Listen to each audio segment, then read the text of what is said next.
हाँ जी, तो कल हमने कल्चर शुरू की थी। थोड़ी मैंने बेसिक जानकारियां दी थी आपको कल्चर की, कि हम त्योहार और मेले पढ़ रहे थे। मैंने बताया था कि हमारे जो त्योहार और मेले हैं वो हम विक्रमी कैलेंडर के अनुसार मनाते हैं। मैंने ये भी बताया था कि विक्रमी कैलेंडर है वो अपने इस ईसवी कैलेंडर जो हम रोमन कैलेंडर यूज में लेते हैं उससे 57 साल आगे होता है। मैंने ये भी आपको बताया था कि विक्रमी कैलेंडर अपना चंद्रमा पर आधारित है और ईसवी वाला जो कैलेंडर होता है वो सूर्य पर आधारित होता है। एक साल में इनमें लगभग 10-11 दिन का गैप आता है, जिसको पूरा करने के लिए हर तीसरे साल विक्रमी कैलेंडर में एक महीना अतिरिक्त जोड़ दिया जाता है, जिसको हम अधिक मास कहते हैं। कोई महीने को 2 बार बोल देते हैं। मैंने बताया था कि जो नया साल आता है वो चैत्र शुक्ल एकम को आता है, first bright day of Chaitra को आता है। मैंने ये भी बताया था कि पहला त्योहार जो आता है वो श्रावण शुक्ल तृतीया को आता है, और जो छोटी तीज होती है और जो अंतिम त्योहार आता है वो गणगौर आती है, जो कि चैत्र शुक्ल तृतीया को आती है। एक लाइन हमने पढ़ी थी कि तीज त्योहाराम बावड़ीन लेडूबी गणगौर।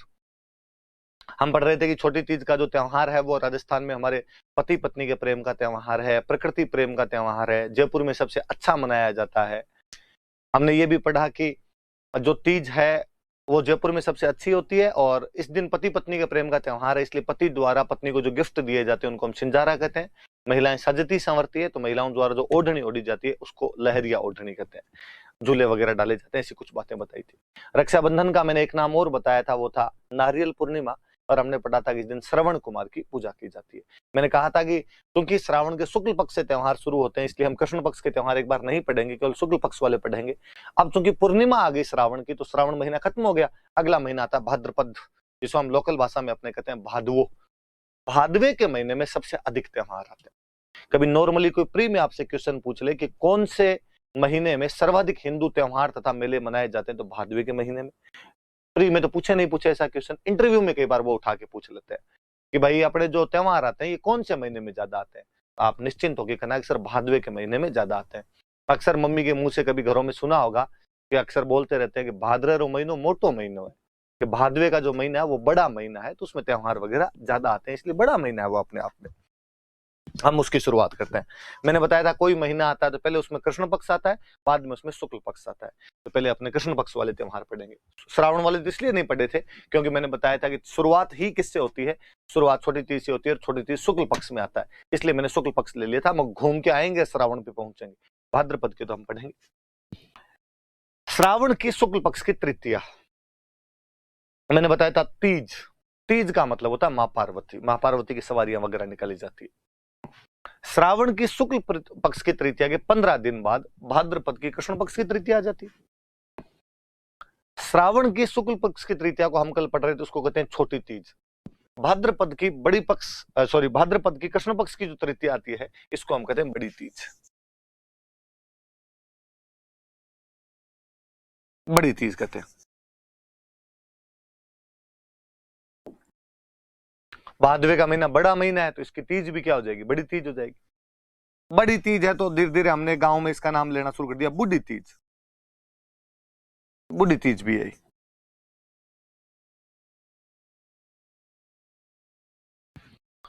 मौसम कजड़ाया वैसा मौसम रहता है हमेशा, कजड़ी तीज है।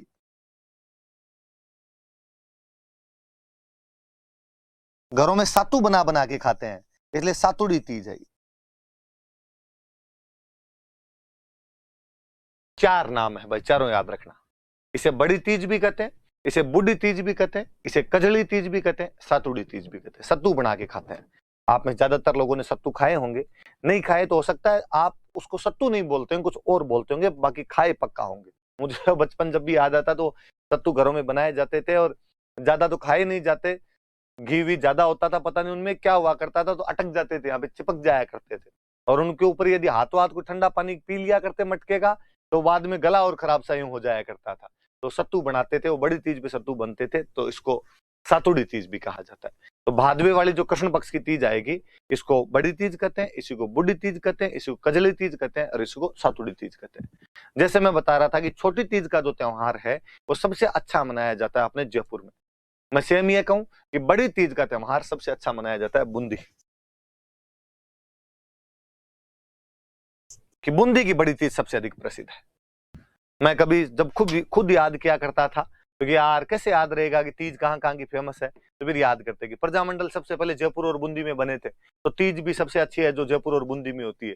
तो छोटी तीज जयपुर के अंदर होती है, बड़ी तीज बाय से, बड़ी तीजन बाय से बूंदी, तो ऐसे यूं टाबर थे तब नई नई तैयारी शुरू की थी उस टाइम के अंदर, ऐसा यूं बना लिया करते थे। तो जयपुर और बूंदी में तीज सबसे अच्छी होती है। जयपुर में जो होती है वो तो छोटी तीज है, और बूंदी में होती है ये कौन सी होती है, बड़ी तीज होती है। फिर आया कि यार बूंदी वाले बड़ी तीज क्यों नहीं मनाते, छोटी तीज क्यों नहीं मनाते, बूंदी वाले छोटी तीज मना ले। तो फिर ऐसी कहानियां घटनाएं हैं कि पहले जो तीज माता की सवारियां हुआ करती थी ये राजमहलों से निकलती थी, और जब राजमहलों से तीज माता की सवारी निकलती तो बाकायदा साथ में सैनिक वेशभूषा के अंदर सैनिक जाया करते थे, राजा रानी राजकुमार खुद भाग लेने के लिए जाया करते। रानियां तो हालांकि महिलाएं भाग नहीं लिया करती थी, घर से बाहर नहीं निकलती, पर्दा प्रथा होती, पर पुरुष तो जाया करते थे। कहते बूंदी का एक बार राजकुमार तीज माता की सवारी के साथ गया हुआ था, और जब तीज माता का विसर्जन कर रहे थे तो राजकुमार का पैर फिसल गया, और पैर फिसलने से राजकुमार की झील में डूबने से मृत्यु हो गई। छोटी तीज के दिन की बात है। हमारे गांव में अक्सर यह भी होता है कि यदि किसी त्योहार के दिन किसी परिवार के सदस्य की डेथ हो जाए तो वो त्योहार मनाना हम बंद कर देते हैं, और गांव में अक्सर बोलते हैं आंट लागी, कान पड़ गई, कि भाई अब इस दिन हमारे आंट लग गई, अड़ गई ये बात, अब ये त्योहार हम नहीं मनाएंगे। कब तक नहीं मनाएंगे, जब तक घर के अंदर कोई नया सदस्य जन्म ना ले ले। घर के अंदर यदि इस दिन यदि कोई बच्चा हो जाएगा तब हम कहेंगे कान या आंट हमारी टूट गई और अब ये त्योहार हम मनाना शुरू कर देंगे। अब इसका अगला पक्ष मुझे बहुत अच्छा लगता है कि घर में नया सदस्य आ जाए, घर में कोई नया बच्चा पैदा हो जाए। नए बच्चे की इस परिभाषा को हमने बहुत लंबे तक फैलाया, हमने उसको व्यापक किया, और हमने कहा नया सदस्य मतलब यदि गाय भैंस के भी बच्चा हो गया ना तो भी हम तो वो आंट तोड़ देंगे, और गाय भैंस के बच्चे को भी हम तो समझ लेंगे कि भाई अब हमारे आंट टूट गए, हम ये त्योहार मना लेंगे। इसका मतलब है कि हमने पशु पक्षियों को भी केवल पशु पक्षी नहीं माना है, उनको घर के सदस्य के समान माना है, उनका पर्सोनिफिकेशन किया है, उनका हमने मानवीकरण कर लिया था, हमारे सुख दुख के अंदर उनको भी हमने जोड़ लिया था। ये भी इन त्योहारों की, हमारे गीतों की, हमारे कल्चर की एक विशेषता है कि हमने प्रकृति की हर चीज के साथ अपना तादात्म्य में स्थापित किया था। तो बड़ी चीज याद रखना भाई। तो बड़ी चीज सबसे अच्छी कहां पर होती है, बूंदी में। ये देना मुझे, नहीं ये भाई बूंदी की जो बड़ी तीज है उसकी सवारी निकलती हुई। कल हम जयपुर की छोटी तीज माता की देख रहे थे, आज ये बड़ी तीज की सवारी है। अब भाद्रपद में उसके बाद क्या, भाद्रपद की कृष्ण पक्ष की तो तृतीया मनाओ, फिर भाद्रपद की कृष्ण पक्ष में आती है षष्ठी। कृष्ण पक्ष मैंने कल बता ही दिया था शायद, है ना?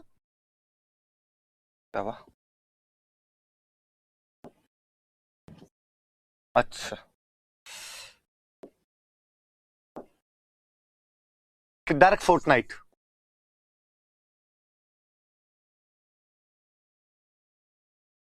जो कृष्ण पक्ष है जिसमें चांद दिखाई नहीं देता, उसकी तृतीया हमने पढ़ ली। अब षष्ठी, अपने लोकल भाषा में षष्ठी को हम बोलते हैं छठ। क्या बोलते हैं? छठ कहते हैं इसको। अंग्रेजी में आप छठ लिखिए, या आप चाहो तो इसको सिक्स्थ डे लिख सकते हैं, जो भला लगे वो लिख लो अपने। षष्ठी या छठ, छठा दिन है कुल मिला के बात ही। दो चीज होती है, एक तो अपने बोलते हैं इसको ऊब छठ, और एक अपने इसको कहते हैं हल छठ। और जब हल छठ कहते हैं तो हम इसका साथ एक नाम और जोड़ते हैं, हम कहते हैं ये बलराम जयंती।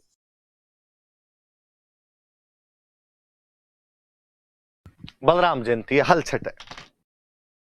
मैं नीचे वाले से वापस लेता हूं। भाद्रपद की कृष्ण पक्ष की जो षष्ठी है उसको हम हल छठ बोलते हैं, बलराम जयंती मानते हैं। भगवान कृष्ण के भैया थे बलराम जी, ये उनका बर्थडे है। बलराम जी का प्रिय हथियार था हल, इसलिए अक्सर हम बलराम जी का पर्यायवाची कहते हैं हलधर, हल को धारण करने वाला। इसलिए बलराम जी की जयंती है तो पूजा किसकी करो, तो हल की पूजा की।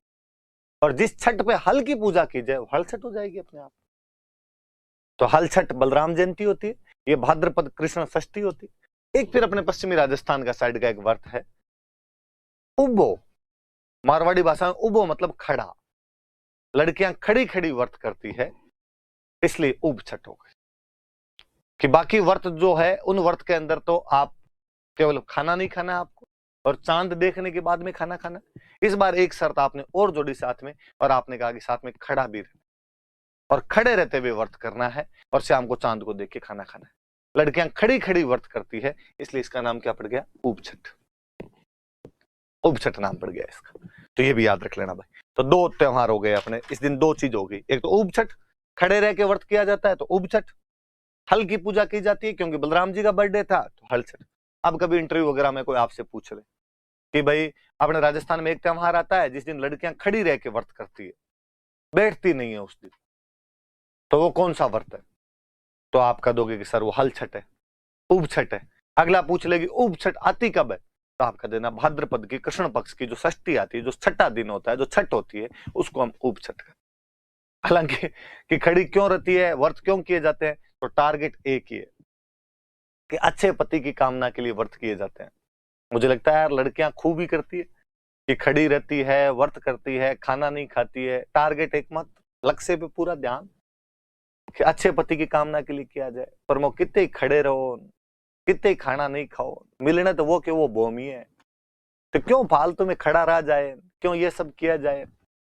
तो उब छठ है भाई, तो उब उब रह के वो खाना खाना होता है। तो आप तो जैसे जो करना वो कर लिया जाए। पर मैं आसपास में देखता हूँ कि यार मिलने तो ये कि डाकी है, किनके लिए खड़ा होना पड़ता है और फल तो नहीं मिल रहा है। इसका मतलब या तो कहीं ना कहीं चूक हो रही होगी, या तो लड़कियों उस चूक को देखिए कहाँ चूक कर पा रहे हो आप, और या व्रत को फिर बंदी किया जाए इसको तो कम से कम।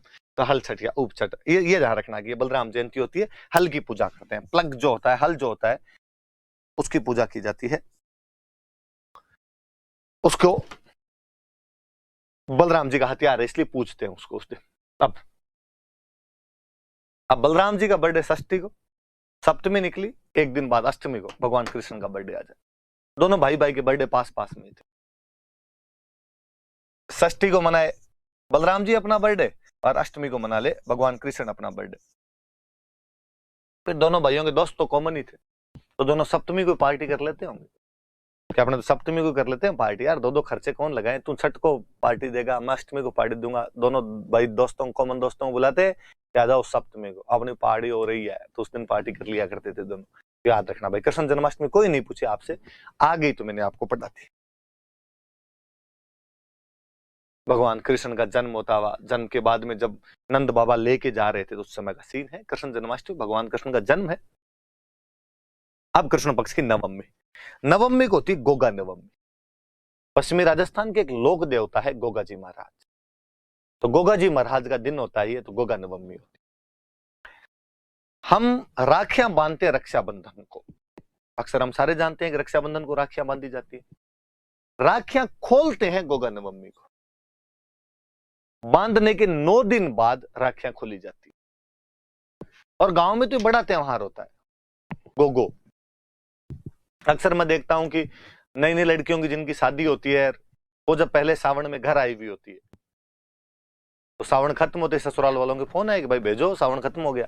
तो अक्सर गांव के अंदर कहते हैं कि रुको भाई 9 दिन तो रुको, गोगे के बाद भेजेंगे। गोगा बड़ा त्योहार है, गोगे पे राखियां खोली जाती। तो वैसे सामान्यतः गोगे पे राखियां खोल देते हैं, पर किसान इस दिन अपने हल के राखी बांधता है। वापस हल आ रहा है देखो, किसान हल को राखी बांधता है। क्योंकि नवमी होती है इसलिए 9 गांठ लगाता है। तो पूछा जाए कि किसानों द्वारा हल को राखी कब बांधी जाती है, तो नवमी को बांधी जाती है। कितनी गांठ लगाई जाती है, तो 9 गांठ लगाई जाती है। कौन सी नवमी को बांधी जाती है, तो भाद्रपद कृष्ण नवमी को बांधी जाती है। कौन सी नवमी होती है, तो गोगा नवमी होती है। 2 जगह मेले लगते हैं। वैसे तो गोगा जी जब पढ़ेंगे तब हम और पढ़ेंगे, बाकी मैं यही थोड़ी बात बताऊं। 2 जगह मेले लगते हैं। चूरू में एक जगह पड़ती है ददरेवा, यहां पर मेला लगता है। हनुमानगढ़ में एक जगह पड़ती है गोगा मेड़ी, यहां पर मेला लगता है।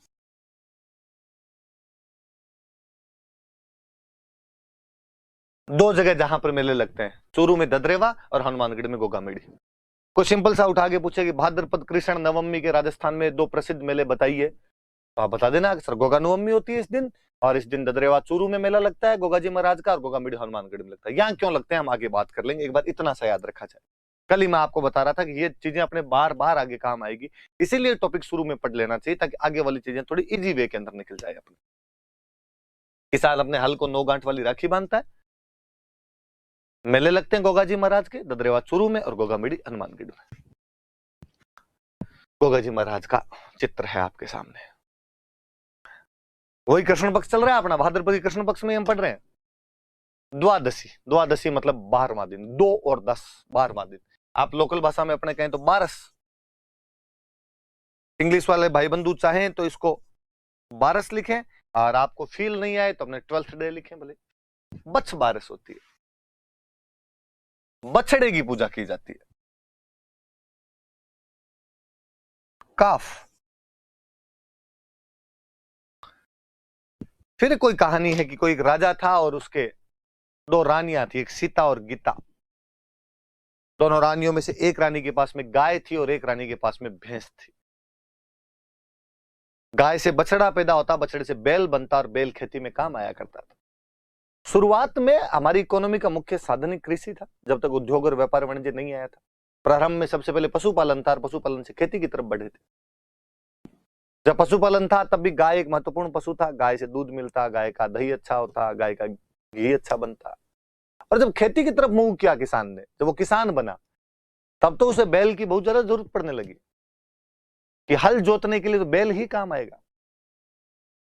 वो घर के सदस्य की भांति था, घर का बेटा था बैल, क्योंकि कमा के लाता है, हल तो वो जोतता है। केवल गाय माता नहीं थी, बैल की भी हमने वैसी पूजा करनी शुरू की। गांव में छोटे थे तब गाया करते थे, गा माता गोमतीन टोगड़ियो गणेश। टोगड़िया, वो जो बछड़ा है, वो जो काफ है, वो गणेश है। तो बछड़े को हमेशा यूं अच्छा माना जाता है कि यार बैल बनेगा ये बड़ा होके। और चूंकि ये अपनी फसलों के साथ जुड़ा हुआ था, इकोनॉमी के साथ जुड़ा हुआ था, और मनुष्य की जो भी चीज इकोनॉमी से जुड़ी होती है, मनुष्य उनको बहुत चाहता है। इसीलिए धीरे धीरे गाय जो है वो महत्वपूर्ण पशु के रूप में सामने आया, और हमने उसको माता ही मानना शुरू किया। और गांव में कहा जाने लगा, भाई गाय छोड़ो, बछड़े के भी हाथ नहीं लगाया जाना चाहिए। आज भी मैं अक्सर कई गांव में देखता हूँ कि बैल मर जाता है तो बाकायदा मूर्तियां लगाते हैं उसकी। हमने तो सिंधु घाटी सभ्यता थोड़ी सी पढ़ी, क्योंकि अपने तो तिथि काम की बातें हैं। फिर मुझे लगता है इंडियन हिस्ट्री के अंदर ये पढ़ाई जाती है खूब सारी, तो खूब सारी बातें वहां पढ़ लेते हैं। तो मैं यहाँ थोड़ी खा भी जाता हूँ उसको कि यार इंडियन हिस्ट्री में पढ़ते हैं तो वहां पढ़ लेंगे, क्यों डबल रिपीट की जाए कई चीजों को, वहां समझ में इजीली आती है। वहां पढ़ोगे कि कुब्बड़ वाले बैल का चित्र तो मोहरों पे सिंधु घाटी सभ्यता वालों ने खूब लिखा, खूब चित्र बनाए उसके। तो मतलब बछड़ा बैल हमारा महत्वपूर्ण पशु है। तो एक राजा, उसके 2 रानियां सीता और गीता, एक के पास गाय, एक के पास भैंस। भैंस की जो मालकिन थी, उसको एक दिन भैंस ने कहा कि देखो तुम मेरी मालकिन हो, तुम तो मेरे से लाड रखती हो, पर बाकी सारे लोग लाड गाय का रखते हैं, सारे लोग गाय को चाहते हैं, और इस गाय के बछड़ा होने वाला है, बच्चा होने वाला है, और यदि इसके बछड़ा हो गया तो गाय का फिर और ज्यादा लाड रखना शुरू कर देंगे, मुझे ये पीटेंगे। तुम मेरी मालकिन हो, तुम्हारा थोड़ा कर्तव्य बनता है कि नहीं बनता है? उसने कहा मैं क्या करूं कि आप देख ले, इसके बछड़ा हो तो ये मुझे पीटेंगे, तो मुझे बचा तू कैसे न कैसे करके।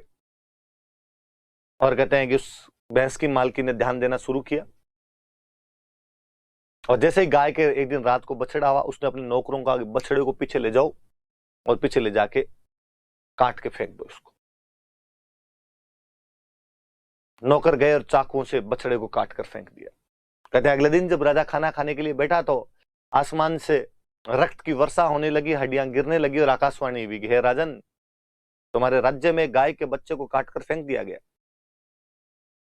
और तुम हो जो बैठकर खाना खा रहे हो।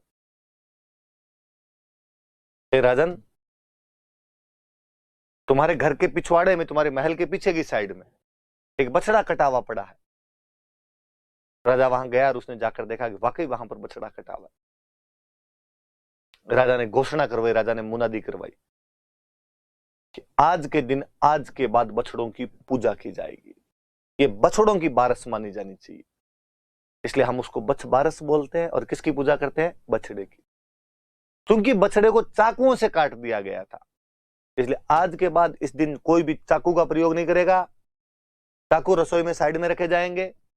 इसलिए कभी नोटिस करना, बछ बारस वाले दिन मम्मी चाकू साइड में रख देती है, रसोई में कुछ भी काटते नहीं है। तो आप कहोगे सर फिर सब्जी कैसे बनाते हैं? सब्जी साबुत अनाज बनाए जाते हैं उस दिन, और कोई टमाटर वमाटर नहीं डालते हैं उस दिन सब्जी में, क्योंकि काट तो सकते ही नहीं आप। तो बछ बारस वाले दिन 2 बातें याद रखनी है कि बछ बारस को एक तो बछड़े की पूजा की जाती है, एक चाकू का प्रयोग नहीं किया जाता। नाइफ यूज नहीं किया जाएगा, और जो काफ है, जो बछड़ा है, उसकी पूजा की जाएगी। ये चीजें कब की जाती है? तो बछ बारस वाले दिन की जाती है। तो बातें याद रखना आप। तो कृष्ण पक्ष की द्वादशी को बछ बारस आती है, इस दिन बछड़े की तो पूजा की जाती है, और चाकू का प्रयोग नहीं किया जाता। मम्मी से और पूछना इस बारे में, वो ज्यादा अच्छे से बता पाएंगे, उनकी कहानी और अच्छे से सुनी हुई होगी। इसके बाद आ गई अमावस्या, सती अमावस्या। सती माताओं के जहां जहां मेले लगते हैं, सती माताओं के जहां जहां मेले भरते हैं, जहां जहां मंदिर होते हैं, वहां वहां उनके बड़े मेले भरते हैं। और अपने बड़ा कोई मेला लगता है तो वो झुंझुनू के अंदर रानी सती वे, उन रानी सती का मेला भरता है झुंझुनू।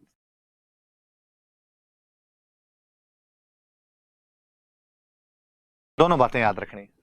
रानी सती का मंदिर कहां पे है? तो झुंझुनू के अंदर है। रानी सती का मेला कब लगता है? तो भाद्रपद की अमावस्या को रानी सती का मेला लगता है। मैं यही दो चार बात और बताऊं तो, ये जो रानी सती थे, इनका वास्तव में नाम था नारायणी देवी। इनके पति का नाम था तन धन दास अग्रवाल, और अपने पति के साथ में सती हुए थे। तन धन दास अग्रवाल के साथ में सती हुए थे। सतियों की रानी कहते हैं हम इनको, सतियों की दादी भी कहते हैं, दादी सती भी कहा जाता है। आपके दिमाग में एक रानी सती थे कौन, तो याद रख लेना कि वास्तव में नाम तो इनका नारायणी देवी था। अपने पति तन धन दास अग्रवाल के साथ में सती हो गए थे। इन्हें हम दादी सती भी कहते हैं, सतियों की रानी मानते हैं। इनका मेला झुंझुनू में लगता है और भाद्रपद अमावस्या को लगता है। अमावस्या आते कृष्ण पक्ष खत्म हो जाएगा आपका। आपने पता नहीं नोटिस किया कि नहीं किया, पर मैं बताऊं आपको, कृष्ण पक्ष में खूब सारे हमने त्योहार पढ़े, पर त्योहारों का सीरीज ये है। कृष्ण पक्ष के जो भी त्योहार पड़े वो 3, 6, 9, 12, 15 है। 3 का पहाड़ है। 3 बड़ी तीज, बुढ़ी तीज, सातुड़ी तीज, कजली तीज, बूंदी में अच्छी, छठ, उब छठ, हल छठ या बलराम जयंती, नवमी गोगा नवमी, 9 गांठ वाली राखी हल्के बांध दो, बाकी अपनी राखियां खोलते हैं। ददरेवा चूरूर गोगा मीडी हनुमानगढ़ में मेले भर लो। बछ बारस के दिन बछड़े की पूजा कर लो, चाकू का प्रयोग करेंगे नहीं। 15वें दिन अमावस्या, रानी सती का मेला झुंझुनू में, सती अमावस्या होती है। तन धन दास अग्रवाल के साथ नारायण देवी नाम की महिला सती वे थे, जिन्हों हम दादी सती या रानी सती के नाम से जानते हैं। 3, 6, 9, 12, 15 ज्यादा लोड लेने की आवश्यकता नहीं। आप कहोगे सर अष्टमी और थी, हाँ भाई अष्टमी और थी, पर ये याद नहीं रखनी। कोई नहीं पूछे कृष्ण जन्माष्टमी कब आती, बलराम जयंती जरूर पूछ लेगा, उसे पता है कृष्ण जन्माष्टमी इसको याद है, क्या करूंगा मैं पूछ के। इधर तो 3, 6, 9, 12, 15 और कुछ ही नहीं। अब अपने आ जाओ शुक्ल पक्ष पे। शुक्ल पक्ष पे आ गया। अब शुक्ल पक्ष पढ़ेंगे भाद्रपद, कृष्ण पक्ष खत्म कर लिया हमने। अब कृष्ण पक्ष वाले में कुछ ही नहीं लिखेंगे और खाली पड़ा रहेगा, शुक्ल पक्ष वाले पढ़ेंगे। शुक्ल पक्ष में द्वितीया, और द्वितीया को बोलते हैं बाबरी बीज। द्वितीया को नॉर्मल अपने राजस्थानी में यदि बोले तो अपने कहेंगे दूज। आप कहोगे सर द्वितीया दूज है, हाँ भाई द्वितीया दूज है। पश्चिमी राजस्थान जैसलमेर बाड़मेर वाला जो इलाका है, ये गुजरात का टच करता है। गुजरात में 2 को बोलते हैं बे, 2 को बे कहते हैं, इसलिए वहां पे जाके दूज बीज बन जाती है, तो दूज हो गई बीज। तो अपने कहते हैं दूज, वो कहते हैं बीज। तो दूज कह दो, बीज कह दो या द्वितीया कह दो, एक ही बात है। आगे लिखा बाबरी बीज। राजस्थानी में रा रे री, मतलब हिंदी का का के की। इसका मतलब तो हो गया की, इसका मतलब हो गया दूज या द्वितीया।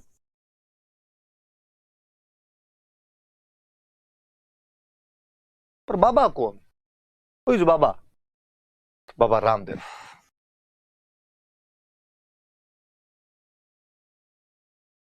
बाबा रामदेव की दूज है, बाबा रामदेव की द्वितीया है। ज्यादा अच्छे शब्दों में कहूं तो ये रामदेव जी की जयंती है। प्लीज कोई बाबा रामदेव कहते ये मत समझ लेना जो पेट को अंदर बाहर करता है, और आपको लगे ओ नो बाबा रामदेव की भी जयंतियां मनाने लग गए क्या लोग। ये पश्चिमी राजस्थान के बहुत बड़े लोक देवता है। जैसलमेर में एक जगह पड़ती है रूणीचा, कौन सी जगह पड़ती है? रुणीचा। वहां पर बाबा का मेला लगता है बहुत बड़ा। द्वितीया से शुरू होता है, एकादशी तक चलता है। मैं बताऊंगा एकादशी तक क्यों चलता है आगे, जब रामदेव जी पढ़ेंगे तब। द्वितीया से शुरू करके एकादशी तक। Second bright day of Bhadrapada से शुरू होता है, 11th bright day of Bhadrapada तक चलता है। इतने पैदल यात्री जाते हैं, इतनी भीड़ होती है, इतनी भयंकर भीड़ होती है कि जोधपुर से आगे के जितने बस स्टैंड है, जोधपुर से आगे के जितने रेलवे स्टेशन है, उन पर तिल रखने की जगह नहीं होती। रोड की साइड के अंदर जातरू जातरू होते हैं, पैदल यात्री खूब सारे मिलेंगे। हम कहते हैं इतनी भीड़ या तो कुंभ के मेले में करते हो या मारवाड़ में रामदेव जी के मेले में करते हो। हम कहते हैं बाबा रामदेव का जो मेला है ये मारवाड़ का कुंभ है।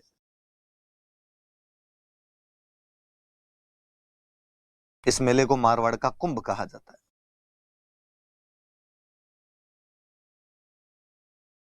तो द्वितीय और बाबरी बीज है जो रामदेव जी की जयंती होती है। बाबा यहाँ पे रामदेव जी है, बीज का मतलब दूज है, रामदेव जयंती होती है, जिसका मेला जैसलमेर में एक जगह पड़ती है रुणीचा, वहां पर द्वितीया से शुरू होता है, एकादशी तक चलता है। आगे हम पढ़ेंगे। द्वितीया को उनका जन्म हुआ था, जो कि नाम से पता चल रहा है रामदेव जयंती। एकादशी को रामदेव जी ने इस जगह पे समाधि ली थी, तो उनका मेला द्वितीया से एकादशी तक चलता है। चूंकि बहुत बड़ी संख्या में लोग आते हैं, इसलिए हम इनको मारवाड़ का कुंभ कहते हैं। आना ही है। यदि आप में से किसी ने यदि रामदेव जी महाराज का वो भजन सुना हो तो उसकी लाइनें थाने तो धवे आखो मारवाड़ जी, आखो गुजरात जी। राजस्थानी भाषा में आखो मतलब पूरा। अक्सर गांव में छोटे थे, पूरे दिन घूमते रहते, दिन में रोटी खाने भी नहीं आते। मम्मी शाम को कहा करती थी आखो दिन रो तो फिरे। आखो दिन मतलब पूरे दिन घूम रहा था तू, आज खाना खाने नहीं आया। तो गाने की लाइन है थाने तो ध्यावे आखो मारवाड़ जी, मतलब आपको पूरा मारवाड़ ध्यावे मतलब पूजा करता है। थाने तो ध्यावे आखो गुजरात जी, पूरा गुजरात आपकी पूजा करता है। जिस आदमी के मारवाड़ और गुजरात दोनों पूजा करेंगे, उस आदमी के यदि यात्री नहीं आएंगे तो किसके आएंगे? तो बाबा रामदेव के मेले में खूब सारे यात्री आते हैं, इसलिए हम उसको कहते हैं कि मारवाड़ का कुंभ है। तमाम बातें याद रखनी है। बाबरी बीज है, रामदेव जी की जयंती होती है, जैसलमेर के रुणीचा में मेला लगता है जो द्वितीया से शुरू होकर एकादशी तक चलता रहता है। अधिक पैदल यात्रियों की संख्या के कारण इस मेले को मारवाड़ का कुंभ कहा जाता है। याद रह जाएगी बात। ये बाबरी बीज याद रखना आप। ये रामदेव जी के मेले, भीड़ देखो भयंकर भयंकर भीड़ पड़ी हुई एकदम। ये रामदेव जी का फोटो है। बाकी ये गोगा जी महाराज, रामदेव जी महाराज, तेजा जी महाराज, बाबू जी महाराज, ये हम लोक देवता पढ़ेंगे। मैं और अच्छे से इनकी खूब सारी बातें बताऊंगा।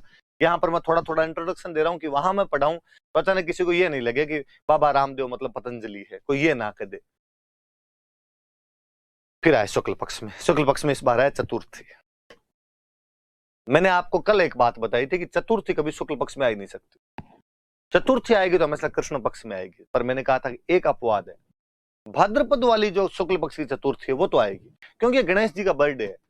अब बर्थडे तो उनका हो सकता था, तो ये गणेश चौथ है वास्तव। गणेश चतुर्थी बोलते हैं। कहते हैं इसी दिन इनके पापा का बर्थडे होता है, शिव जी का, तो शिव चतुर्थी भी कहते हैं। हालांकि यहां मैं नहीं कहूंगा कि दोनों बाप बेटे साथ में पार्टी कर लेंगे। वहां मैंने कृष्ण बलराम जी के लिए कह दिया था, क्योंकि भाई देखो दोनों के फ्रेंड सर्किल अलग अलग है। गणेश जी वाला फ्रेंड सर्किल है वो तो लड्डू वड्डू खाने वाला एकदम, वैसे शिव जी वाला भांग धतूरे पिए, कोई गोरा भांग रगड़ के बोली तेरे संग भूतों की टोली।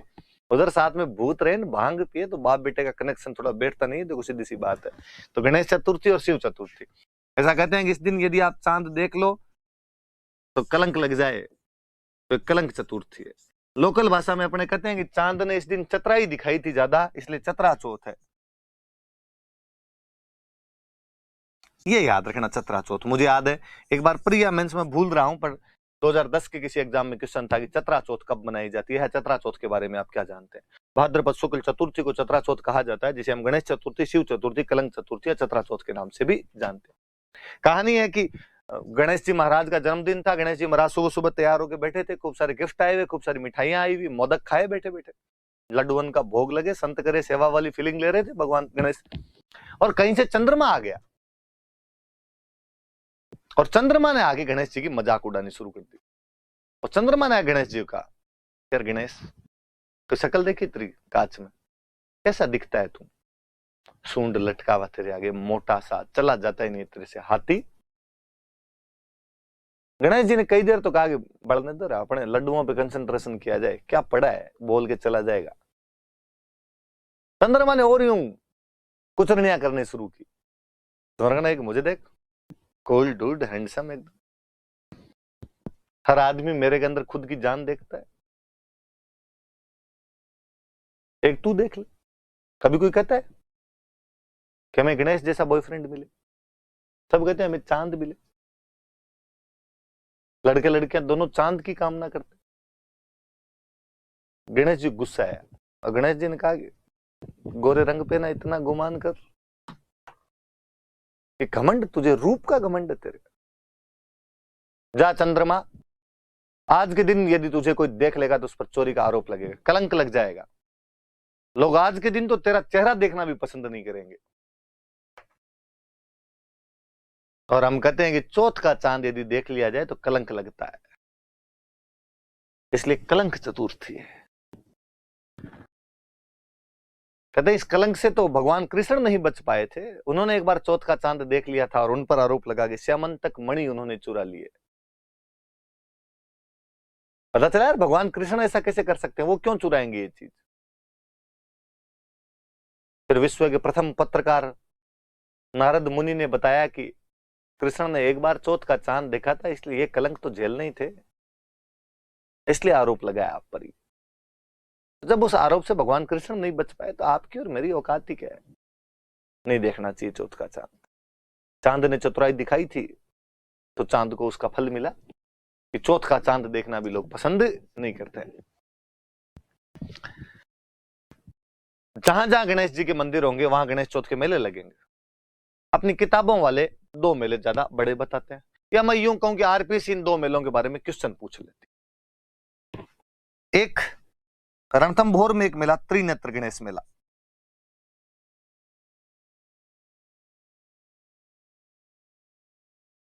त्रिनेत्र गणेश मेला लगता है रणथंभौर में।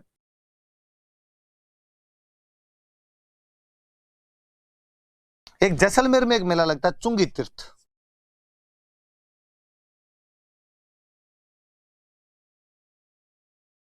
चुंगी तीर्थ मेला जैसलमेर, ये थोड़ा याद रखना, जैसलमेर वाला चुंगी तीर्थ, क्योंकि त्रिनेत्र गणेश वाला ज्यादातर लोगों को पता होता है, चुंगी तीर्थ वाला इतना पता नहीं होता। आगे शायद इसमें फोटो होने भी चाहिए।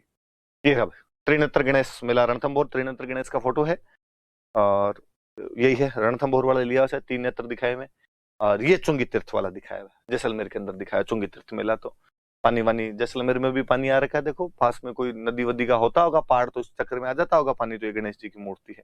ये एक बार मुझे याद है किसी एग्जाम के अंदर पूछा हुआ भी था, ये याद रखना। ये गणेश चतुर्थी के चार नाम, गणेश चौथ, शिव चौथ, कलंक चौथ और चतरा चौथ। त्रिनेत्र गणेश का मेला रणथंभौर में लगता है, चुंगी तीर्थ का मेला जैसलमेर के अंदर। अब मैं बात बताऊं, अक्सर आप जब किताबें विताबें कोई पढ़ते हो तो कई किताबों में ऐसा लिखा आता है कि शादी का पहला निमंत्रण त्रिनेत्र गणेश को भेजा जाता है। आप भी जब बात सुन रहे हो तो आप कहेंगे हाँ सर सही तो बात है, शादी का पहला इनविटेशन है वो त्रिनेत्र गणेश को भेजा जाता है। पर मैं कहूंगा कि नहीं। आप सेंटेंस को वापस सुनिए। राजस्थान हिंदी ग्रंथ अकादमी तक की बुक में मैंने कहीं एक दिन पढ़ा था कि वो लिख रखा था कि शादी का पहला निमंत्रण त्रिनेत्र गणेश को भेजा जाता है। मुझे लगा कि यार इसके जो राइटर हैं वो रणथंभौर के आसपास के रहे होंगे और उनके वहां पर शादी का पहला निमंत्रण रणथंभौर के गणेश जी को भेजने की रिवायत रही होगी, इसलिए उन्होंने लिखा होगा कि शादी का पहला निमंत्रण त्रिनेत्र गणेश को भेजा जाता है। ये किताब मैं लिखता तो मैं लिखता कि शादी का पहला निमंत्रण गणेश को भेजा जाता है। वो गणेश जी हो सकते हैं हमारे बीकानेर वाले हो, किसी के नागौर में हो, किसी के जोधपुर में हो, किसी के डूंगरपुर बांसवाड़ा हो, किसी के भरतपुर धौलपुर हो। मुझे लगा यार हमारे पश्चिमी राजस्थान वाले तो जयपुर के आगे के राजस्थान को जानते ही नहीं है, 7 पीढ़ियों ने भी रणथंभौर का नाम नहीं सुना होता। हमारा त्रिनेत्र गणेश से क्या लेना देना है? और कोई जयपुर में भी बैठा है तो त्रिनेत्र गणेश क्यों जाएगा? मोती डूंगरी जाए, मोती डूंगरी में जाके दे के आ जाए अपने। तो शादी का पहला निमंत्रण गणेश जी को भेजा जाता है। पर फिर भी याद रखना ऐसा किताबों में लिखा आता है क्योंकि त्रिनेत्र गणेश का मेला बड़ा लगता है रणथंभौर के अंदर। वैसे तो हम कहते हैं 3 नेत्र भगवान शिव के होते हैं। भगवान शिव जिस दिन अपना तीसरा नेत्र खोलेंगे उस दिन प्रलय आ जाएगी। पर हम कहते हैं रणथंभौर में वो तीसरा नेत्र शंकर भगवान के बेटे गणेश जी के पास। हम कहते हैं ऐसा क्यों? शादी का पहला निमंत्रण गणेश को क्यों भेजा जाए? अक्सर हम घरों के अंदर देखते भी हैं कि कार्ड लेके आते हैं, पहले कार्ड पे लिखते हैं गणेश जी महाराज, और अपने घर में जो थान होता है, थान मतलब मंदिर, ये थान स्थान शब्द से बन गया कि देवता का स्थान है। अपने से वो आधा से बोला नहीं गया तो अपने का थान है, थान है। वो जो देवता का थान होता है वहां पे कार्ड रखते हैं, ले जाके हाथ जोड़ते हैं, गणेश जी महाराज पहला कार्ड आपको भेज दिया है। कहानी ऐसी की भगवान की बारात जा रही थी और सारे देवता तैयार हो रखे थे बारात में जाने के लिए, गणेश जी भी तैयार। गणेश जी ने कहा मैं भी चलूंगा। गणेश जी बच्चे ही थे, टाबर ही थे। मां पार्वती ने सुबह सुबह नए कपड़े पहना दिए, गणेश जी दोनों हाथ जेब में डाल के नहीं घूम रहे।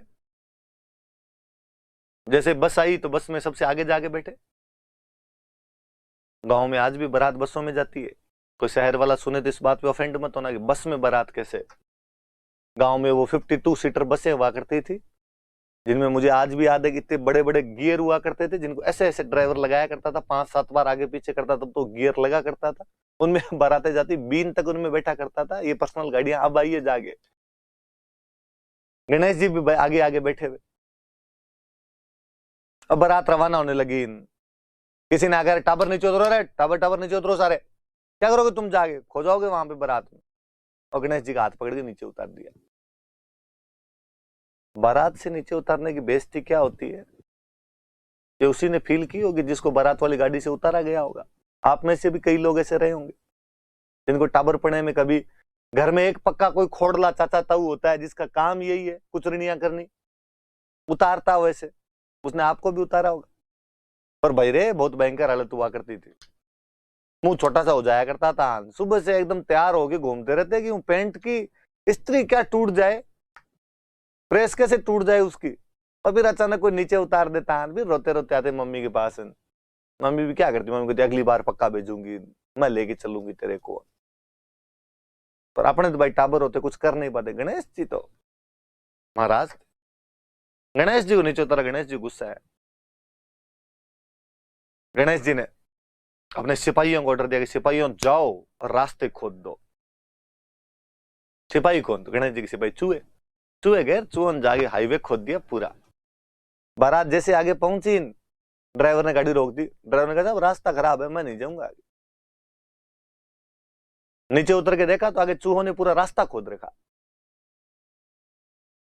पूछा चूहों से भाई क्या हुआ रे, तुमने रास्ता क्यों खराब कर दिया। चूहों ने कहा कि साहब जब तक भाई नहीं जाएगा ना बारात को आगे नहीं जाने देंगे। तुम क्या सोच रहे थे बिना भाई के गीगली लेके आ जाओगे, लाओ देखिए बींदनी कितनी की लेके आते हो। वापस गए, गणेश को राजी किया, गणेश प्लीज चल। गणेश ने कहा अब नहीं जा रहा मैं, अब तुम शादी करके देख लो मेरे बिना कैसे होती। और थोड़े नोरे के हाथ जोड़े, कहा गणेश को कि गणेश तेरे को दूल्हे के पास बिठाएंगे, एकदम साथ ही रहना तू दूल्हे के, फिर तुझे कौन उतारेगा, दूल्हे को तो कोई उतारने से रहा, तो तेरे को भी कोई नहीं उतारेगा। तब गणेश जी राजी वीर बिठाए गए। और उस दिन भगवान विष्णु ने कहा कि हे गणेश, आज के बाद इस मृत्यु लोक में जब कभी भी किसी की शादी होगी तो शादी का पहला निमंत्रण गणेश को भेजा जाएगा, तुझे सबसे पहले याद किया जाएगा। हे गणेश, शादी के जब कार्यक्रम शुरू होंगे तो सबसे पहले तेरी स्थापना की जाएगी। हे गणेश, आज के बाद जब भी कोई दूल्हा बनेगा तो उसके साथ हमेशा तू रहेगा। अपने कहते हैं विनायकियों, और जो छोटा सा बच्चा साथ में घुमाते रहते विनायकियों कहते हैं, तो गणेश जी का पर्यायवाची है विनायक। बांध बैठना मतलब विनायक स्थापना है। शादी का पहला कार्ड है तो विनायक जी को है। और गांव में अभी तक ध्यान रखते हैं कि बस में एक सीट खाली छोड़ते हैं, भाई यहाँ विनायक जी विराजेंगे। और घर के कोई जो सीनियर सज्जन है, जो ताऊ जी दादाजी कोई है, तो बारात रवाना होते टाइम बाकायदा मंदिर में थान में जाके हाथ जोड़ते हैं, गणेश जी महाराज आप पधारो, सीट खाली है, बैठो, कोई विघ्न नहीं पड़ना चाहिए। विघ्न हरता है वो गणेश। और दूल्हे के पास में बिठाया जाए उसको एकदम। और वही है जी, आजकल अपने कल्चर भूलने लग गए। आजकल दूल्हे की गाड़ी अलग हो गई। अब दूल्हे वाली गाड़ी में सीट कौन छोड़े, क्योंकि दूल्हे वाली गाड़ी में दूल्हे के दोस्त ही नहीं, कमी आने दे, वो इतने ज्यादा हो जाते। फिर मुझे कई बार लगता है कि आजकल गणेश जी ने खुद ही कह दिया कि मैं दूल्हे वाली गाड़ी में नहीं बैठूंगा यार, क्योंकि दूल्हे के दोस्त होते हैं सारे दारूडिये। और गणेश जी ने कहा मैं इन दारूडियों के बीच में आज बैठूं कल बैठूं, जगह हो तो कहीं दूसरी जगह बिठा लो, मैं बस के पीछे लटक के आ जाऊंगा, इन दारूडियों के बीच में नहीं बैठूंगा मैं। आजकल भाई गणेश जी के थोड़ी दिन खराब चल रहे हैं इस मामले के अंदर। याद रखना, बारात जाए तो गणेश जी महाराज की सीट छोड़ी जाए, बस विघ्न हरता देवता को साथ में लेके जाया जाए, तब शादी बिना किसी विघ्न के कंप्लीट होगी, बिना किसी विघ्न के पूर्ण होगी। तो गणेश जी का शादी का पहला निमंत्रण भेजा जाए। गणेश जी के दो बड़े मेले, त्रिनेत्र गणेश मेला और चुंगी तीर्थ मेला। चुंगी तीर्थ जैसलमेर के अंदर है, त्रिनेत्र गणेश रणथंभौर में। मैंने दोनों आपको दिखाए, त्रिनेत्र गणेश और ये चुंगी तीर्थ, दोनों याद रखना। फिर आए पंचमी। हम भाद्रपद शुक्ल द्वितीया पढ़ रहे थे, बाबरी बीज। हम भाद्रपद शुक्ल चतुर्थी पढ़ रहे हैं, गणेश चौथ, शिव चौथ, कलंक चौथ और चतरा चौथ। हम पंचमी पढ़ेंगे, ये ऋषि पंचमी।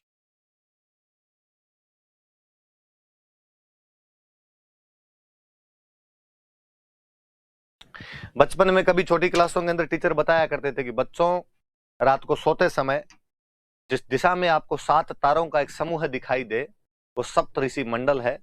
वहां ध्रुव तारा है जो हमेशा उसी दिशा के अंदर रहेगा। बच्चों, उस दिशा को उत्तर दिशा कहते हैं।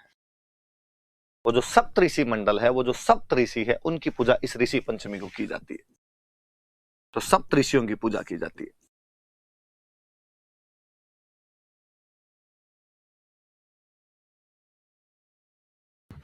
अपने बाकी सब रक्षाबंधन मनाते हैं श्रावण की पूर्णिमा को। एक समाज है माहेश्वरी, वो अपना इस दिन रक्षाबंधन मनाता है। उनके कोई राजा बलि से जुड़ी हुई घटना है, उनकी रक्षा इस दिन की गई थी, इसलिए उन्होंने कहा हम हमारा रक्षाबंधन इस दिन मनाएंगे। माहेश्वरी समाज का रक्षाबंधन है।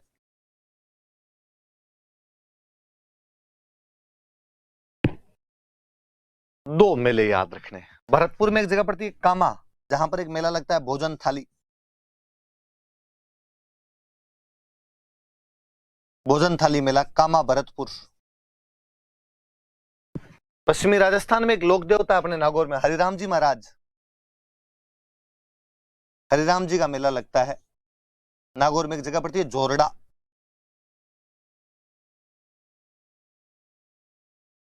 वहां पर मेला लगता है। हरिराम जी महाराज की तो मैं लोक देवताओं में और बात करूंगा। हालांकि बचपन का कोई मेला मुझे यदि याद है तो हरिराम जी महाराज वाला ही याद है। सर्प रक्षक देवता है, पश्चिमी राजस्थान में सांप ज्यादा आते हैं, इसलिए हरिराम जी की पूजा सारे किया ही करते थे। और पांचम को हरिराम जी के तो मखाने चढ़ाते ही थे। हर पांचम को प्रसाद किसका है? हरिराम जी महाराज का, हरिराम जी महाराज का है। पांचम कौन सी थी? तो भाद्रपद शुक्ल पंचमी थी। ये वाला याद रखना, भोजन थाली मेला। कामा भरतपुर के अंदर एक जगह है, भगवान कृष्ण का इलाका, जिसके कदम कदम पर भगवान कृष्ण के रजकणों की धूली वहां पर विराजमान हो। मथुरा में रहने वाला वो मथुरेश कामा बयाना बरसाने के अंदर घूमता रहा होगा, अपनी रासलीला रचाई होगी उसने वहां पर।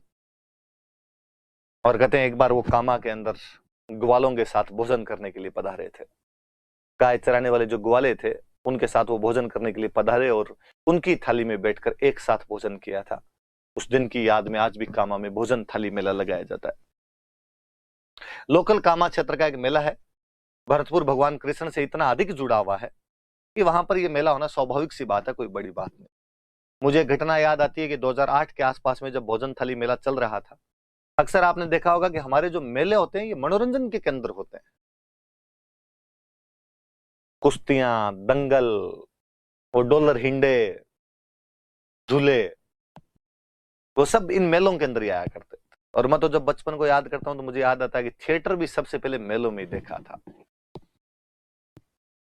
वीसीआर पे मूवी दिखाया करते थे, 5 रुपए लेके वो मूवी दिखाई जाती थी, 3 रुपए 5 रुपए लेके। तो मनोरंजन के केंद्र थे वो मेले।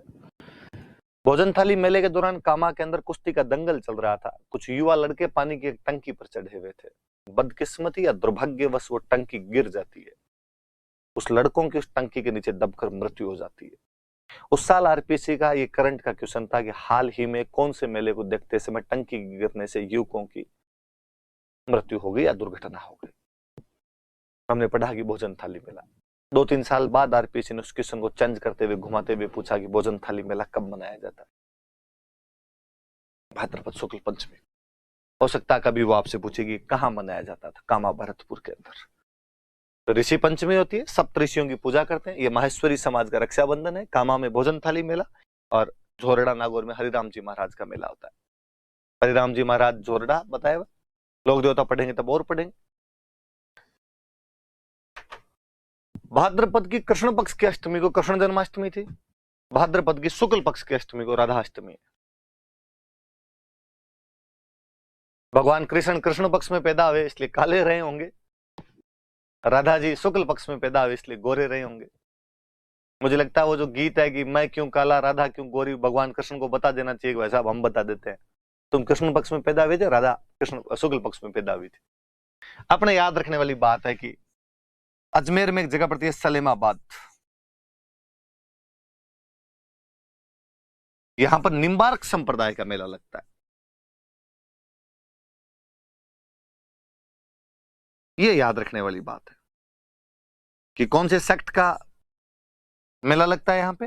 तो निम्बार्क सेक्ट जो है, निम्बार्काचार्य जी महाराज की बात हम मिडेवल हिस्ट्री के अंदर करेंगे। इस मेले की और बात, इस संप्रदाय की और बात जब मैं संत और संप्रदाय पढ़ूंगा तब आपसे करूंगा। तो निम्बार्क संप्रदाय याद रखना आपने। मेला मैंने बता दिया आपको, सलेमाबाद अजमेर के अंदर, सलेमाबाद अजमेर में जगह पड़ती है। भाद्रपद कृष्ण अष्टमी, कृष्ण जन्माष्टमी है, भाद्रपद शुक्ल अष्टमी है तो राधाष्टमी। राधाष्टमी का मेला कहां पर है, तो निम्बार्क संप्रदाय का सलेमाबाद अजमेर। ये आपके राधा कृष्ण की फोटो है। निम्बार्क संप्रदाय वाले ये मानते हैं कि राधा जो थे वो भगवान कृष्ण की पत्नी थे,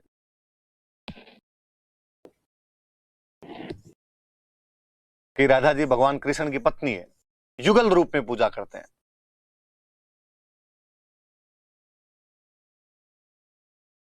कपल,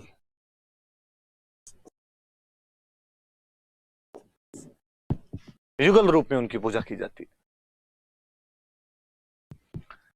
भाद्रपद शुक्ल पक्ष की दसवीं पश्चिमी राजस्थान के एक और बड़े लोक देवता तेजाजी महाराज का दिन होता है, तेजा दशमी होती है। हम आगे पढ़ेंगे कि खूब सारी जगह पे तेजाजी महाराज के मंदिर है, पर्वतसर में, करनाल में, कई जगह उनके बड़े बड़े मेले भरते हैं।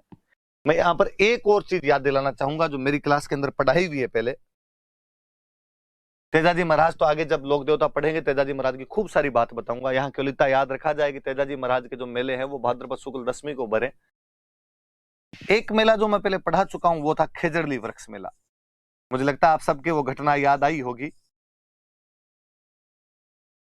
जब हमने उस प्रातस्मरणीय महिला अमृता देवी बिश्नोई को किसी क्लास के अंदर याद किया था, जो अपने 363 लोगों के साथ भाद्रपद शुक्ल दसवीं विक्रमी संवत 1787 को पेड़ पौधों को बचाते हुए शहीद हो गई थी। जो केवल जाम्बोजी महाराज की एक लाइन की सिर साटे रूंक रहे तो भी सस्तो जान, उस लाइन को चरितार्थ करने के लिए वो महिला अपने प्राणों का उत्सर्ग कर देती है पूरे गांव के साथ। उनका भी दिन यही है भाई, खेजड़ली वृक्ष मेला। तेजाजी महाराज का दिन है, तेजाजी महाराज की बातें खूब सारी आगे हम करेंगे। ये केवल इतने याद रखे जाए, गोगा नवमी कब आती है, रामदेव जयंती कब आती है, तेजा दशमी कब आती है। आगे जब महाराज की बात करेंगे तब हम खूब सारी और बातें करेंगे। मेले मैंने बता दिया, खेजड़ली वृक्ष मेला, तेजाजी महाराज वाला पर्वतसर में जो मेला लगता है, हम आगे और पढ़ेंगे इसके बारे में। शुक्ल पक्ष की एकादशी जल झूलनी एकादशी कहते हैं, यह एक नाम और है इसका, इसे देव झूलनी एकादशी कहते हैं।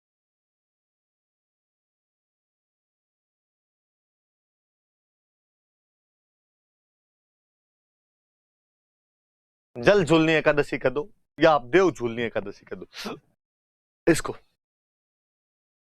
मैं सिंपल शब्दों में कहूं तो मैं कहूं कि भगवान कृष्ण का जड़वा पूजन है, कि भगवान कृष्ण को पहली बार इसी दिन स्नान करवाया गया था।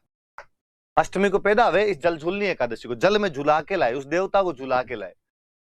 इसलिए आज भी गांव में जितने ठाकुर जी के मंदिर होते हैं, ठाकुर जी मतलब भगवान कृष्ण, वहां से भगवान कृष्ण की मूर्तियां लेके जाते हैं और उनको स्नान करवा के लाते हैं। कोई पूछे भगवान कृष्ण को स्नान किस दिन करवाया जाता है, तो जल झूलनी एकादशी को, देव झूलनी एकादशी, कृष्ण मूर्तियों को स्नान करवाया जाता है। जड़वा है ये, और कुछ ही नहीं है अपने आप। तो जो जड़वा पूजन वाला आपने बोलते हैं घरों के अंदर, वो जल झूलनी एकादशी है। भगवान कृष्ण का जलवा पूजन ये इस दिन हुआ, तो ये जल झूलनी एकादशी हो गई। इसके बाद भाद्रपद की चतुर्दशी, गलत लिख दिया, ऐसे लिखना था चतुर्दशी, ये इधर वाला काट देना।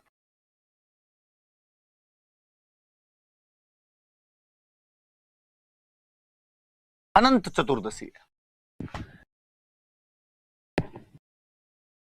चतुर्थी के दिन गणेश जी महाराज को घर में स्थापित करते हैं, 10 दिन रखते हैं, चतुर्दशी वाले दिन गणेश जी महाराज का विसर्जन करते हैं, इमर्जन किया जाता है उनका, बहा के आते हैं उनको,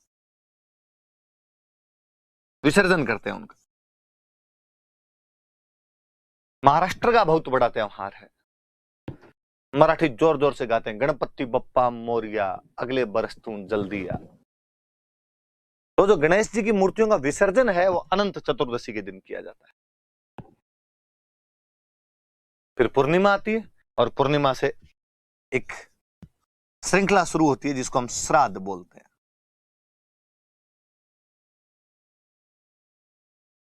श्राद्ध शुरू हो जाते हैं। हमारे वे पूर्वज जिनकी मृत्यु हो चुकी है उनकी आत्माओं को तृप्त करने के लिए हम 16 दिन तक, श्राद्ध 16 होते हैं, ब्राह्मणों को भोजन करवाते हैं और हमेशा मानते हैं कि इनको यहां भोजन करवाने से उनकी आत्माएं तृप्त होती है। अक्सर उनकी जो फेवरेट चीज थी वो खिलाई जाती है। और कभी घरों में देखा तो कौवों को भोजन करवाया जाता, कागोल दिया करते थे, कौवों को भोजन करवाते थे, वो भी इन श्राद्ध वाले दिनों में करवाया जाता था। और कौवे इन दिनों में बड़े यूं डिमांडिंग रहते हैं कि छत पे चूरमा चूर के रख के आते। कौवा इतना सातीर जानवर होता है, मेरा देखा हुआ है कि आंगन में रोटी बनाने के लिए महिला बैठे और टिफिन पे ढक्कन नहीं लगा रखा, यदि रोटियां खुले में रख रखी है तो झपट्टा मार के रोटी उठा के ले जाए। और उन दिनों में चूरमा चूर के भी यदि वहां पे डाल रखते हैं तो कौवा नीचे आके चेक करता है कि मेन्यू क्या है, चूरमा है, नहीं नहीं यार उधर हलवा बना हुआ, हलवा ही खाएंगे। बुलाने पड़ते हैं कौवो, महाराज आओ जिम के जाओ आज, ब्राह्मणों को जिमाते हैं। हमारे एक दोस्त थे वो हमें हंसा करते थे, श्राद्ध ब्राह्मणों का वर्ल्ड कप है, पंडित जी को परफॉर्मेंस दिखाने का पूरा मौका मिलता है। पूर्णिमा आ गई तो खत्म हो गए। मैं इधर वालों की यदि बात करूं तो मैं आपको कहूं 2, 4, 5, 10, 11 द्वितीया, बाबरी बीज, चतुर्थी, गणेश चौथ, पंचमी, ऋषि पंचमी, अष्टमी, राधाष्टमी, दशमी, तेजाजी महाराज की एकादशी, जल झूलनी या देव झूलनी, 14 अनंत चतुर्दशी, गणेश जी का विसर्जन और पूर्णिमा, श्राद्ध शुरू। 16 श्राद्ध होते हैं। उधर मैंने बता दिया था 3, 6, 9, 12, 15। भादवे का महीना सबसे बड़ा महीना, सबसे अधिक त्योहार। ये आपके गणेश जी का विसर्जन करने के लिए लेके जा रहे हैं भाई।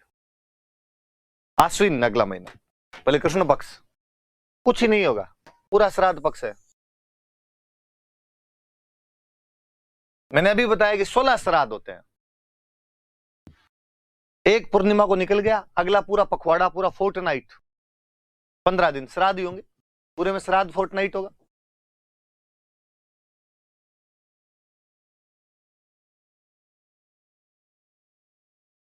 श्राद्ध पक्ष है, पूरा का पूरा श्राद्ध फोर्टनाइट है।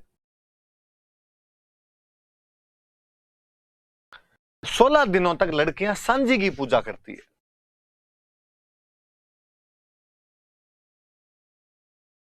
गांव में लोकल भाषा में कहते हैं सिंधिया माता, कि सिंधिया माता की पूजा की जाती है। गोल गोल आकृतियां बनाती है मिट्टी और गोबर की, मिट्टी और गोबर लेके उसकी गोल गोल सी आकृतियां बनती है, सिंधिया माता बोलते हैं। 16 दिन तक 16 सिंधिया बनाई जाती है, सांझी बनाई जाती है और उनकी पूजा कर ली जाती है। कोई पूछे कि श्राद्ध पक्ष में किसकी पूजा की जाती है, तो सांझी की पूजा की जाती है, सिंधिया माता की पूजा की जाती है। किसकी बनती है सांझी, तो मिट्टी और गोबर की सांझी बनती है। याद रखने वाली थोड़ी सी बात, नाथ द्वारा में ये जो सांझी है ये केले की बनाते हैं।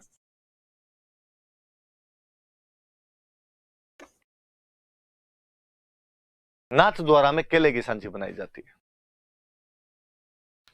उदयपुर में एक मंदिर है,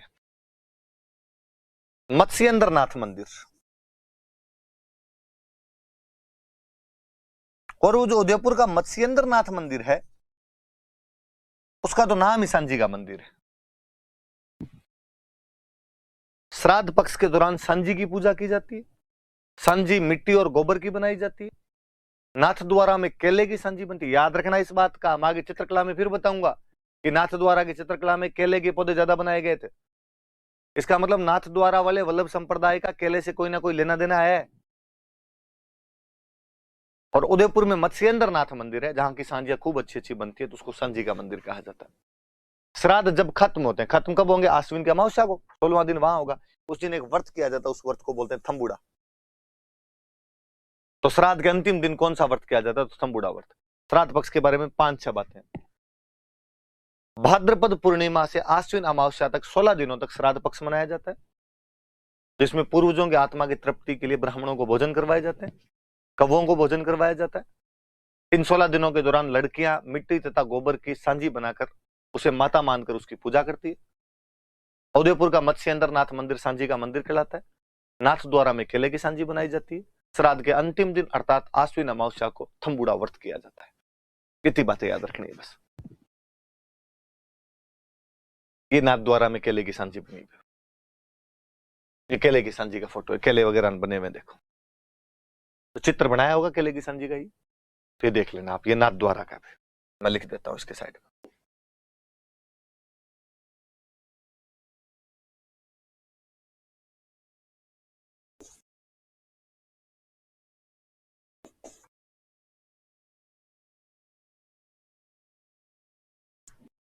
नाथ द्वारा में केले की सांझी। श्राद्ध पक्ष पूरा कृष्ण पक्ष खा गया और कृष्ण पक्ष में कुछ है ही नहीं। आप नोटिस भी करना, कभी श्राद्ध में कोई शुभ काम नहीं होता। शुभ काम छोड़ो, डोकरे तो घरों से बाहर नहीं जाते थे, गांवतरा नहीं करते थे, सामान खरीद के नहीं लाया करते थे। भाई रे श्राद्ध कोई शुभ काम नहीं करना। 16 दिन तो एकदम चुपचाप रहो। जैसे श्राद्ध खत्म हो, शरद ऋतु आ रखी होती है, इसलिए नवरात्रे शुरू होते हैं, शारदीय नवरात्रे या शरद नवरात्रा हम कहते हैं उनको। आश्विन शुक्ल एकम से नवरात्रे हमेशा शुक्ल पक्ष में आएंगे। आश्विन में शरद ऋतु चल रही होती है, इसलिए शारदीय नवरात्र आते हैं। तो शारदीय नवरात्र शुरू हो जाते हैं, शरद नवरात्र का तो एक ही बात है। नवरात्रे मुझे बताने की आवश्यकता नहीं, 9 दिन तक चलते। नवरात्रों में अष्टमी हमेशा महत्वपूर्ण होती है। हालांकि इस अष्टमी को बंगाल में बहुत बड़ा त्योहार होता है, दुर्गाष्टमी।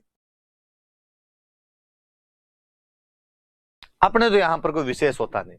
अपने घरों में यज्ञ करते हैं, स्वाहा वाला यज्ञ किया जाता है, होम बोलते हैं अपने घरों में, होम, इसलिए होमाष्टमी है ये अपने तो।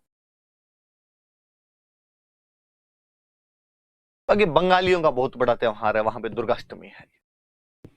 आश्विन में जो शुक्ल पक्ष की अष्टमी आती है उसको दुर्गाष्टमी कर दो या होमाष्टमी कर दो।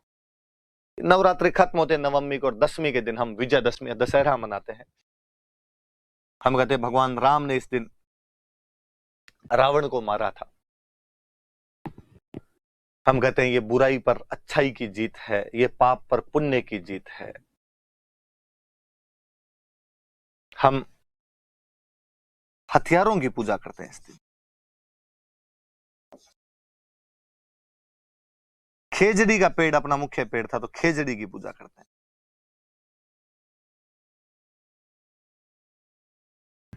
हथियारों की पूजा की जाती है, खेजड़ी की पूजा की जाती है, क्योंकि युद्ध हथियारों से जीता होगा, इसलिए हथियारों की पूजा स्वाभाविक सी बात। आज भी लोग घरों के अंदर किसी के यदि पुरानी कोई बंदूक, भाला, तलवार कुछ रखा हुआ हो तो उनकी निकाल के पूजा कर ही लेते हैं। थोड़ी बहुत फॉर्मेलिटी तब भी की जाती। फौज, सेना ढंग से कर लेती है अपने। राजा महाराजाओं के टाइम में मैंने जब सामंती व्यवस्था पढ़ा रहा था तभी मैंने बताया था कि दशहरा मुख्य त्योहार हुआ करता था। अक्सर तो जो राजा महाराजा थे वो दशहरे पर अपनी सेना लेके निकला करते थे, आसपास के क्षेत्र वगैरह जीतने की कोशिश किया करते थे। पर मुझे लगता है अब तलवार पूजने से क्या मतलब है, अब तलवार का टाइम थोड़ी। अब यदि पूजा करनी है आपको तो पेन की पूजा की जाए। तो पेन लाए जाए, 5-10 पेन लेके आ जाओ, 5-5 रुपए वाले ले आओ भाई, ज्यादा क्यों लाओ, अपने भांत बनती ले, रंग बिरंगी ले आओ, थोड़े 5-10 पेन रखो, उनकी अगरबत्ती कर लो।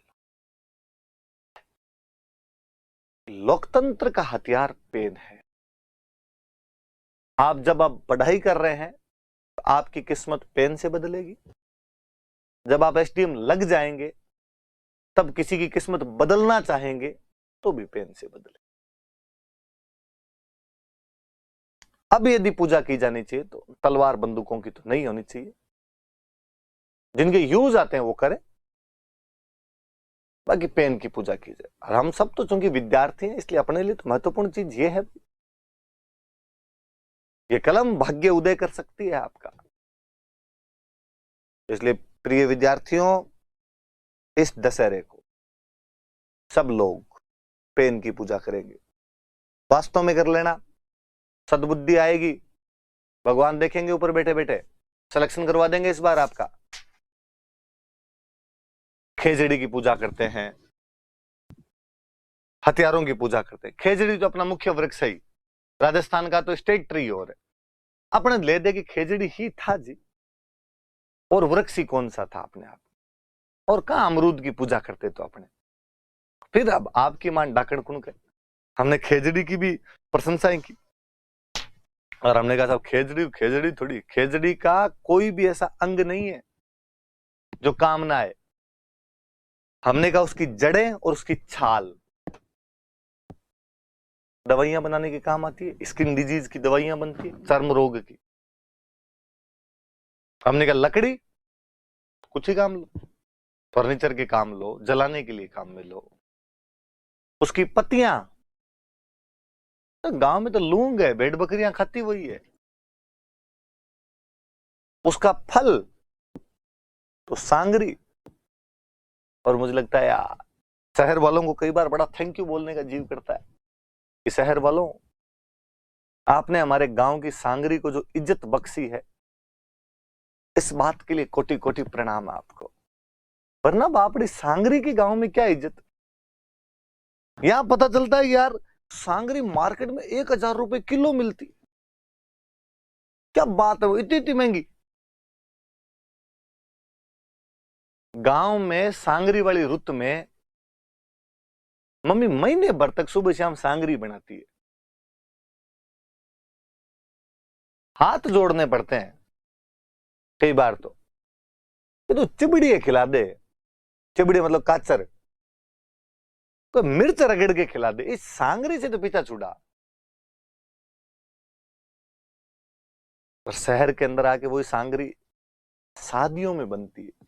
शादियों में जिसके सांगरी की सब्जी, लोग तारीफें करते हैं, अरे बड़ा खर्चा किया था उन्होंने।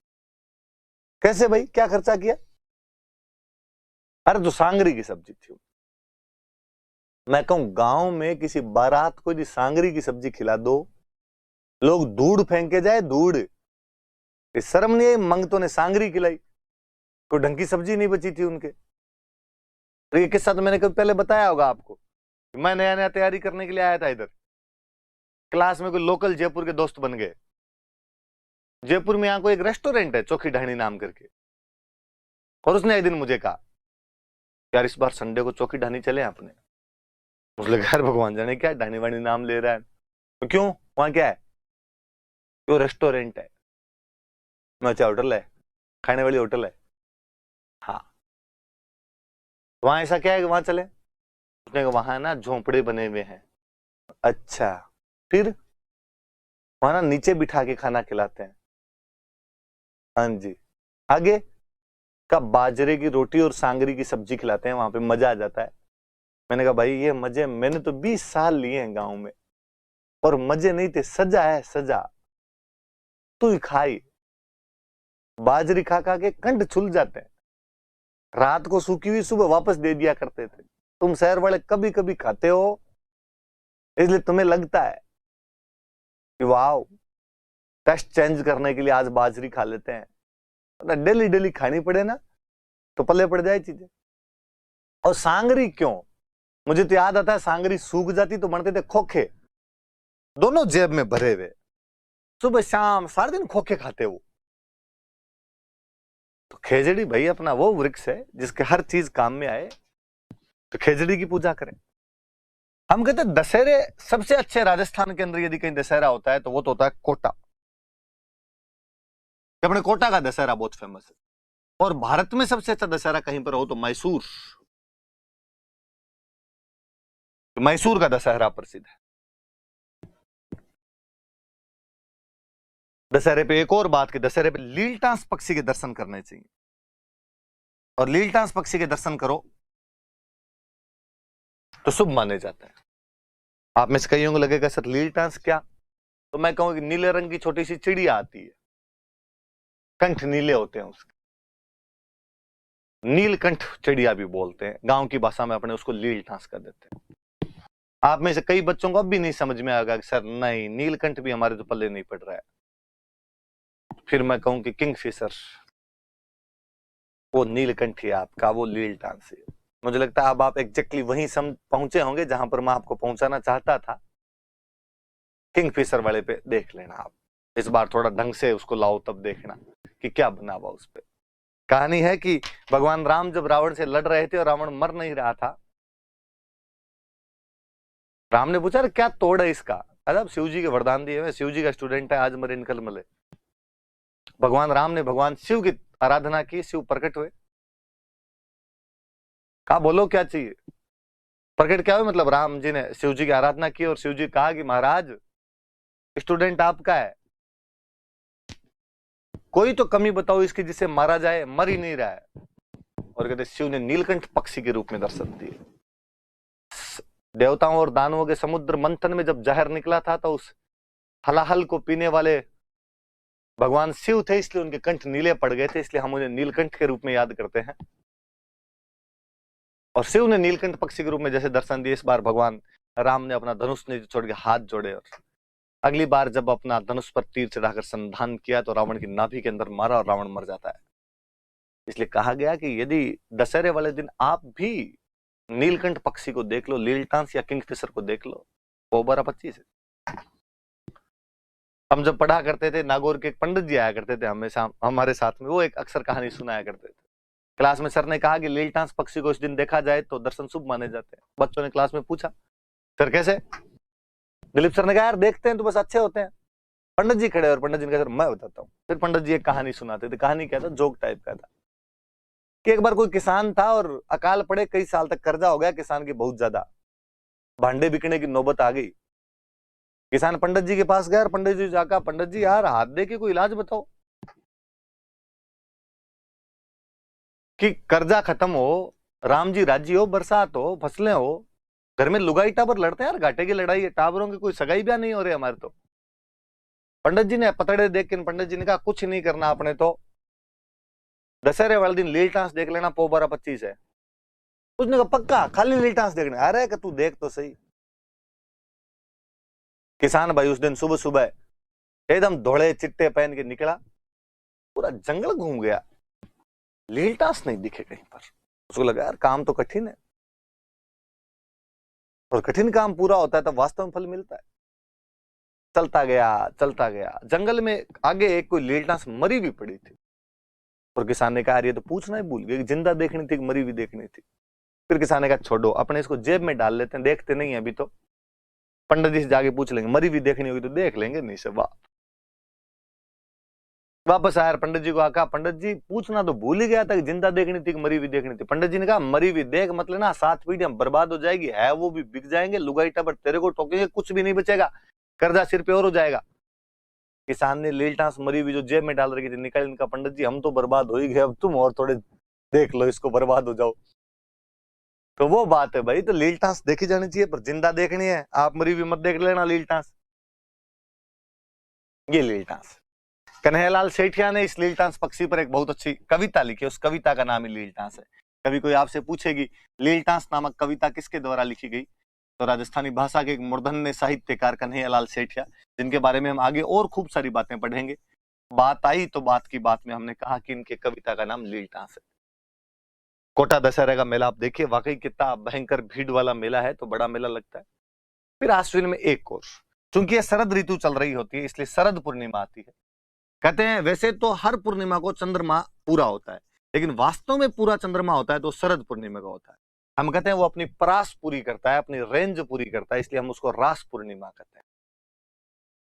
अक्सर यदि गांव में आपने सुना हो तो कि इस दिन यदि खीर बनाकर खाई जाए, तो अक्सर खीर बनाते हैं उसको चांद की रोशनी में रख देते हैं कि इस दिन चांद की रोशनी से अमृत बरसता, फुल मून है ये, वास्तव में चंद्रमा पूरा इस दिन है, अपनी 64 कलाएं पूरी कर लेता हो, डायमेंशन आयाम पूर्ण होते हैं उसके। पर यदि वो अमृत बरसने वाली खीर खाई जाएगी, चंद्रमा की रोशनी में अमृत बरसता है तो आंखों की रोशनी तेज होती है। मेले लगते हैं इस दिन। मारवाड़ के अंदर मारवाड़ फेस्टिवल मनाया जाता है, मारवाड़ महोत्सव जोधपुर में, या उसका एक नाम और मांड महोत्सव। मैं आगे बताऊंगा मांड क्या होता है, एक बार केवल याद किया जाए। ये मारवाड़ महोत्सव तो होता है जोधपुर में, और मीरा महोत्सव होता है ये होता है चित्तौड़ में। मारवाड़ महोत्सव जोधपुर और मीरा महोत्सव चित्तौड़।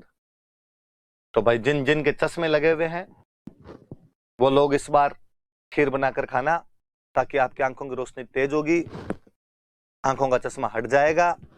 पहले इस्तेमाल करें फिर विश्वास करें। और जिनके चश्मा नहीं लगा हुआ है वो थोड़ी कम खाना, ये नहीं हो ज्यादा खाओ यूं डोबे फटके बाहर आ जाए, ध्यान रख लेना। तो आश्विन की पूर्णिमा आ गई तो आश्विन खत्म हो गया। आज 2 बड़े महीनों के हमने खूब सारे त्योहार पढ़े, भाद्रपद में ज्यादा ही है त्योहार, आप याद करना। कल अपने बाकी वाले कर लेंगे, आगे अब छोटे छोटे त्योहार आएंगे, ज्यादा होंगे नहीं, खत्म कर लेंगे। Thank you.